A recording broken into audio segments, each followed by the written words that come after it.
हरे कृष्णा कृष्णा कृष्णा हरे हरे, हरे राम राम राम हरे हरे, हरे कृष्णा। बहुत बहुत धन्यवाद सभी भक्तों को। तो बसंत पंचमी महोत्सव 26 जनवरी 2023 को हम बसंत पंचमी महोत्सव उद्यापन करेंगे, मनाएंगे उस दिन। तो ये बसंत पंचमी क्या है? बसंत पंचमी का क्या महत्व है, इसके बारे में हम लोग आज जानेंगे। माघ महीने की शुक्ल पक्ष की पंचमी तिथि को बसंत पंचमी तिथि कहा जाता है। इस दिन से बसंत ऋतु प्रारंभ होती है।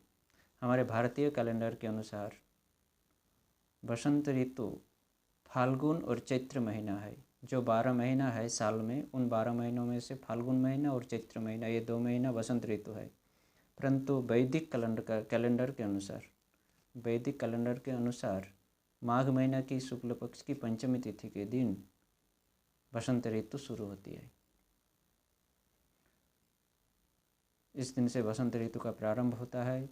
प्रकृति एक नई रूप धारण करती है। नए पत्तों और सुंदर सुंदर फूलों से सज उठता है। यह प्रकृति एक नया रूप धारण करते हैं।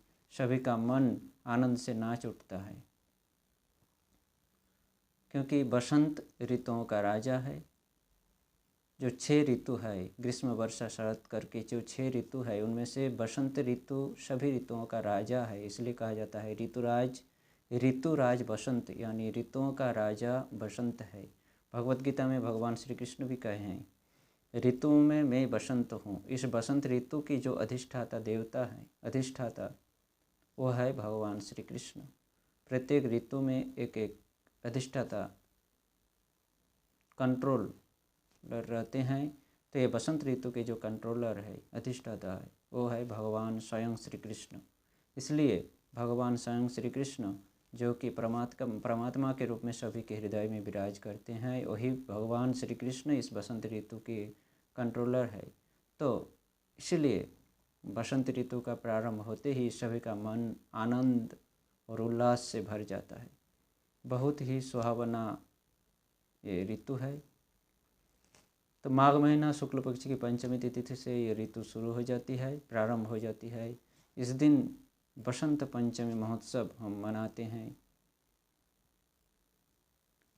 इस दिन एक विशेष पूजा, देवी की पूजा होती है, माता सरस्वती देवी, जो कि विद्या की अधिष्ठात्री देवी है। माता सरस्वती जड़ विद्या और चिन्मय विद्या, यानी भौतिक विद्या और दिव्य चिन्मय विद्या की अधिष्ठात्री देवी है। भौतिक विद्या भी प्रदान करते हैं माँ सरस्वती, और चिन्मय विद्या भी प्रदान करती है माँ सरस्वती। अतः ये दोनों विद्याओं को प्राप्त करने के लिए माँ सरस्वती की आराधना बहुत जरूरी है। इसी दिन सरस्वती देवी, माता सरस्वती की पूजा होती है, क्योंकि इसी दिन बसंत पंचमी तिथि के दिन, अर्थात माघ महीना शुक्ल पक्ष की पंचमी तिथि के दिन सरस्वती देवी आविर्भूत हुई थी इस धराधाम में, इस मर्त्य लोक में, पृथ्वी लोक में। सरस्वती देवी भगवान श्री कृष्ण के निर्देश के अनुसार माघ महीना शुक्ल पक्ष की पंचमी तिथि के दिन आविर्भूत हुई थी। इसी कारण से उस दिन सरस्वती देवी की पूजा होती है। सभी स्कूलों, कॉलेजों, यूनिवर्सिटी, सभी लोग अपने घरों में करते हैं, मंदिरों में बड़े बड़े पंडाल निर्माण करके सरस्वती देवी की मूर्ति प्रतिष्ठित करके वहाँ पर सरस्वती देवी की पूजा की जाती है बड़ी धूमधाम से। विशेष करके छात्रों और छात्राएं देवी सरस्वती की आराधना करती है। खास करके यह पूजा बिहार, बंगाल के क्षेत्रों में ज़्यादा होती है, सरस्वती देवी की पूजा। इस दिन बंगाल, बिहार के क्षेत्रों में इस दिन स्कूल, कॉलेज, यूनिवर्सिटी सब बंद रहते हैं। सिर्फ बच्चे, स्टूडेंट देवी सरस्वती की पूजाओं में मत्त रहते हैं, बिजी रहते हैं। बड़ी धूमधाम के साथ देवी सरस्वती की पूजा होती है। छात्राएं इस दिन नए वस्त्र, छात्र छात्राएं नए वस्त्र परिधान करते हैं। छात्राएं पीली साड़ी पहनते हैं और देवी सरस्वती को अंजलि प्रदान करने के लिए, पुष्पांजलि प्रदान करने के लिए भीड़ लगाए रहते हैं। देवी सरस्वती की इस दिन बड़ी धूमधाम से पूजा होती है, क्योंकि सरस्वती देवी की इस दिन आविर्भाव तिथि है। इस धराधाम में मर्त्यलोक में मर्त्यवासी को विद्या प्रदान करने के लिए देवी सरस्वती भगवान श्री कृष्ण की इच्छा के अनुसार आविर्भूत हुई थी। तो ये बसंत पंचमी महोत्सव जो भी उत्सव पालन करते हैं, इन सभी उत्सवों के पीछे भगवान श्री कृष्ण की एक विशेष लीलाओं का संबंध रहता है।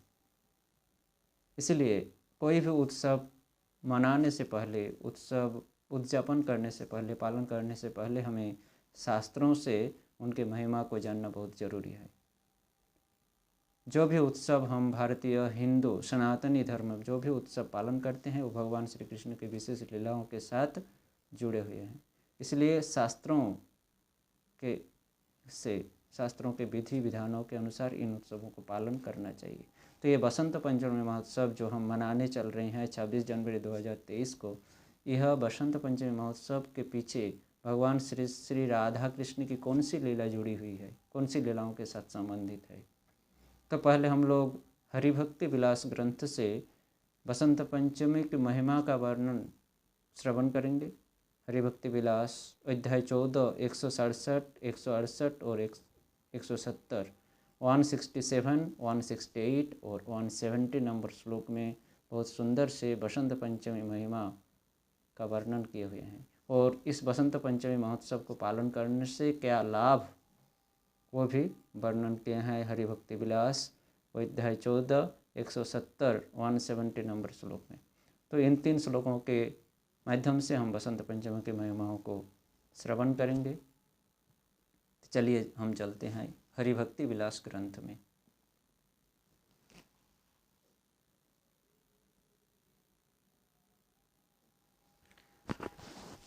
श्री हरिभक्ति विलास 167 नंबर श्लोक। माघस्य शुक्ल पंचम्यां महापूजां समाचरेत् न वै प्रबालै कुसुमय अनुलेप्य विशेषतः। माघस्य शुक्ल पंचम्यां अर्थात माघ महीना की शुक्ल पंचमी की तिथि, पंचमी तिथि के दिन महापूजां समाचरेत्, एक महापूजा का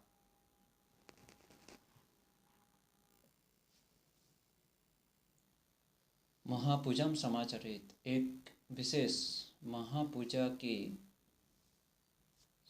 आयोजन करनी चाहिए। माघ महीना शुक्ल पंचमी तिथि के दिन एक महापूजा की आयोजन करना चाहिए।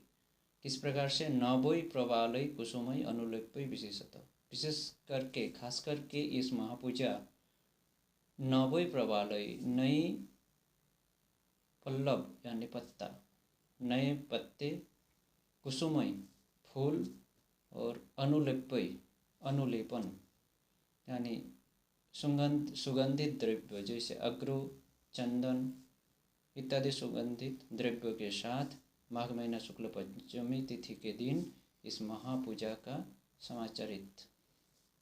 समाचार करना चाहिए या आयोजन करना चाहिए। और क्या करना चाहिए? नीराजनोत्सवं कृत्वा भक्त सम्मान्य वैष्णवं वसंत रागम जनयन गीत नृत्यादि कारयेत्। नीराजनोत्सवम, इस प्रकार से महापूजा नए पत्ते, फूल और अनुलेपन सुगंधित द्रव्यों के साथ महापूजा का आयोजन करना चाहिए। उसके बाद नीराजनोत्सव, नीराजन यानी आरती उत्सव, आरती उत्सव भक्तों के साथ, वैष्णव भक्तों के अति सम्मान के साथ बुलाकर उनके साथ नीराजन उत्सव, आरती उत्सव करके बसंत राग रूपी गीत, नृत्य और कृष्ण लीला संबंधी विषयों की चर्चा करनी चाहिए। भक्तों के साथ आरती उत्सव, नृत्य गीत उत्सव और भगवान श्री कृष्ण की मधुर लीलाओं का चर्चा करनी चाहिए भक्तों के साथ। माघ महीना शुक्ल पंचमी तिथि के दिन श्री श्री राधा कृष्ण की इस प्रकार से सेवा पूजा करनी चाहिए भक्तों के साथ। तो इस सेवा को करने से माघ महीना शुक्ल पंचमी तिथि के दिन नए पत्ते, बसंत ऋतु में पेड़ पौधों में नए नए पत्ते आते हैं, रंग बिरंगे फूल खिलते हैं, विभिन्न प्रकार के फूल। तो इन फूल और पत्ते के द्वारा भगवान श्री कृष्ण की और कुछ जरूरत, फूल पत्ता और अनुलेपन, सुगंधित द्रव्य, चंदन अक्रूर जैसे सुगंधित द्रव्यों को अनुलेपन यानी भगवान श्री श्री राधा कृष्ण के अंगों में अनुलेपन करके उनको नए पत्ते और फूलों से सजाकर भक्तों के साथ आरती उत्सव, गीत, नृत्य और भगवान कृष्ण की लीलाओं का श्रवण चर्चा करनी चाहिए। ऐसा करने से क्या होगा ना 170 नंबर श्लोक हरिभक्ति विलास कह रहे हैं, कृत्वा वसंत पंचम्यां श्री कृष्णस्य अर्चनोत्सवं शयत वसंत इव प्रियान वृंदावन विहारिण। कृत्वा वसंत पंचम्यां श्री कृष्णस्य अर्चनोत्सव। तो वसंत पंचमी तिथि के दिन जो व्यक्ति इस प्रकार से श्री कृष्ण अर्चन उत्सव को पालन करते हैं, श्री कृष्ण अर्चन उत्सव मनाते हैं वसंत पंचमी की तिथि के दिन, जो व्यक्ति शयत वसंत इव प्रियान वृंदावन विहारिण, वह भी वसंत ऋतु के जैसा प्रिय हो जाता है वृंदावन बिहारी का, भगवान श्री कृष्ण का। वृंदावन बिहारी अर्थात भगवान श्री कृष्ण का वसंत ऋतु जिस प्रकार प्रिय है, उसी प्रकार वह व्यक्ति भी प्रिय बन जाता है जो व्यक्ति वसंत पंचमी तिथि के दिन भगवान श्री कृष्ण का अर्चन उत्सव पालन करते हैं उपरोक्त विधि विधान के अनुसार।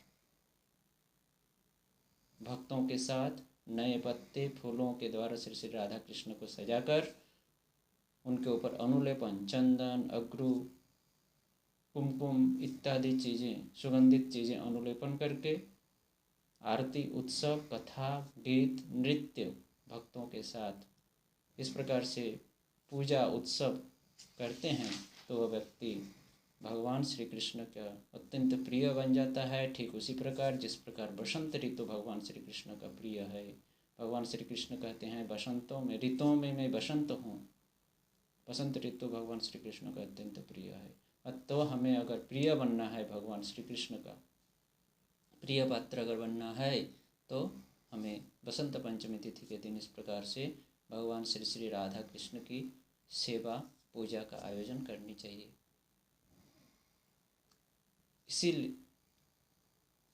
इसी विधि के अनुसार खास करके अभी इस्कॉन मंदिर में, आज के हमारे इस्कॉन मंदिरों में बड़ी ही धूमधाम से भगवान को सजाए जाते हैं। इस दिन भगवान को पीले वस्त्र पहनाए जाते हैं, पत्ते और फूलों के द्वारा सजाया जाता है, अनुलेपन किए जाते हैं कुमकुम इत्यादि से, और फिर हम भगवान श्री कृष्ण के लीला, गुण, रूप, लीलाओं का वर्णन, श्रवण, कीर्तन करते हैं। इस प्रकार से बड़ी धूमधाम के साथ इस्कॉन के मंदिरों में बसंत पंचमी महोत्सव को मनाया जाता है। तो यह उत्सव क्यों हम मनाते हैं न, इसके पीछे एक लीला जुड़ी हुई है। द्वापर युग की एक लीला जुड़ी हुई है। द्वापर युग में जब वृंदावन बिहारी अर्थात भगवान श्री कृष्ण द्वापर युग में जब लीलाएं कर रहे थे अपनी अंतरंगा शक्ति श्रीमती राधा रानी और गोपियों के साथ, गोपी गोपशकाओं के साथ वृंदावन में, तो इस बसंत पंचमी तिथि के दिन सभी गोप बालिकाएं, गोपियाँ श्री श्री राधा कृष्ण को पल्लव यानी नए पत्ते और फूलों से सजाए थे, उनके शरीर में अनुलेपन किए थे, हल्दी, कुमकुम, चंदन, अगरू के द्वारा अनुलेपन किए थे भगवान श्री श्री राधा कृष्ण को, और पीत वस्त्र पहनाए थे, पीत वस्त्र परिधान कराए थे, पहनाए थे श्री श्री राधा कृष्ण को। तो इस प्रकार से सुंदर से सुसज्जित करके श्री श्री राधा कृष्ण को गोपियाँ सुसज्जित किए। अंत में उन लोग श्री श्री राधा कृष्ण को फूलों की वर्षा किए, विभिन्न रंग बिरंगे फूलों की वर्षा किए, आरती किए, और अंत में सभी गोपियाँ गुलाल खेले। बसंत पंचमी इस प्रकार से मनाए गोपियाँ। गुलाल, श्री श्री राधा कृष्ण को गुलाल निवेदन किए, गुलाल लगाए राधा कृष्ण को, और खुद भी गोपियाँ एक दूसरे के ऊपर गुलाल लगाए। इस प्रकार बसंत पंचमी महोत्सव वृंदावन की ब्रज गोपियाँ श्री श्री राधा कृष्ण के साथ पालन किए थे। बसंत पंचमी महोत्सव इसी लीला का अनुसरण करके आज भी हम बसंत पंचमी महोत्सव को मनाते हैं। खास करके इस तिथि के दिन बालिकाएं पीले वस्त्र, पीली साड़ी पहनते हैं और माता सरस्वती, जिनके आविर्भाव तिथि है इस दिन, सरस्वती देवी की आराधना करने के लिए, पुष्पांजलि चढ़ाने के लिए भीड़ लगाए रहते हैं। मंडपों में, स्कूलों में, कॉलेजों में, यूनिवर्सिटियों में सभी भीड़ लगाए रहते हैं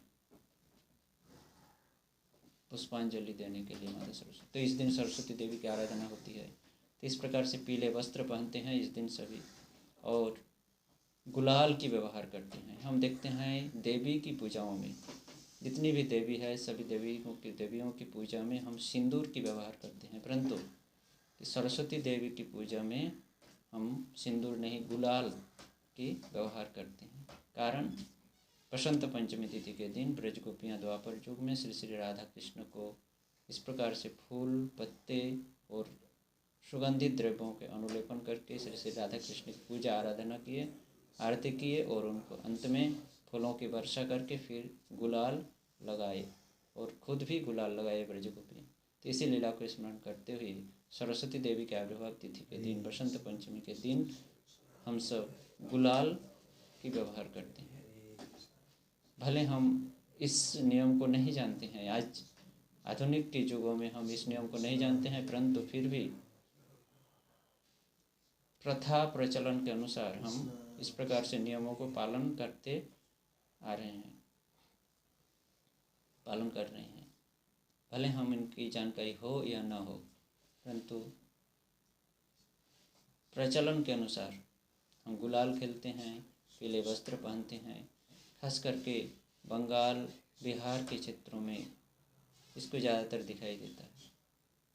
बड़े धूमधाम से इस बसंत पंचमी का सब पालन करते हैं। तो यह बसंत पंचमी तिथि 2023 26 जनवरी को है, तो हम सब इस तिथि को पालन करें, भगवान श्री कृष्ण के अर्चन करें। इस दिन भगवान श्री कृष्ण को अपनी परिस्थिति के अनुसार उनकी पूजा आराधना करें, उनको संतुष्ट करने की चेष्टा करें। इस प्रकार से अगर हम शास्त्र के नियमों के अनुसार उत्सव को पालन करते हैं तो भगवान श्री कृष्ण अत्यंत प्रसन्न होते हैं और वो हमें अपना प्रिय बना लेते हैं। जिस प्रकार उत्सव भगवान श्री कृष्ण का प्रिय है, उसी प्रकार हम भी विधि विधानों के अनुसार अगर इन उत्सवों को पालन करते हैं शास्त्र नियमों के अनुसार, तो हमें वो अपना प्रिय बना लेते हैं। भगवान श्री कृष्ण का हम प्रिय पात्र बन जाते हैं। भगवान श्री कृष्ण अत्यंत प्रसन्न होते हैं और हमें शुभ दृष्टि प्रदान करते हैं, मंगल प्रदान करते हैं। तो हमें अगर सुख और शांतिपूर्ण जीवन बिताना चाहते हैं हम, तो हमें इस प्रकार शास्त्रिक विधि के अनुसार सारे उत्सवों को पालन करना चाहिए। यही हम सनातनी हिंदुओं का कर्तव्य है। तो बसंत पंचमी महोत्सव, जो कि हरिभक्ति विलास में इसकी बड़ी सुंदर से महिमाओं का वर्णन किया है, इसको संक्षेप में हम लोग श्रवण किए। इसके आगे भी और सरस्वती देवी की जो पूजा होती है, सरस्वती देवी कौन है, उनका आविर्भाव किस प्रकार हुआ, गोलोक में आविर्भाव, भूलोक में आविर्भाव, और उनकी कार्य क्या है, सरस्वती देवी के क्या कार्य है, सरस्वती देवी का परिचय, इनके बारे में हम लोग अगले वीडियो में श्रवण करेंगे। तो आज इस बसंत पंचमी महिमा हरिभक्ति विलास ग्रंथ से जो श्रवण के हम पर विराम देते हैं। हरे कृष्ण कृष्ण कृष्ण हरे हरे, हरे राम राम राम हरे हरे, हरे कृष्ण।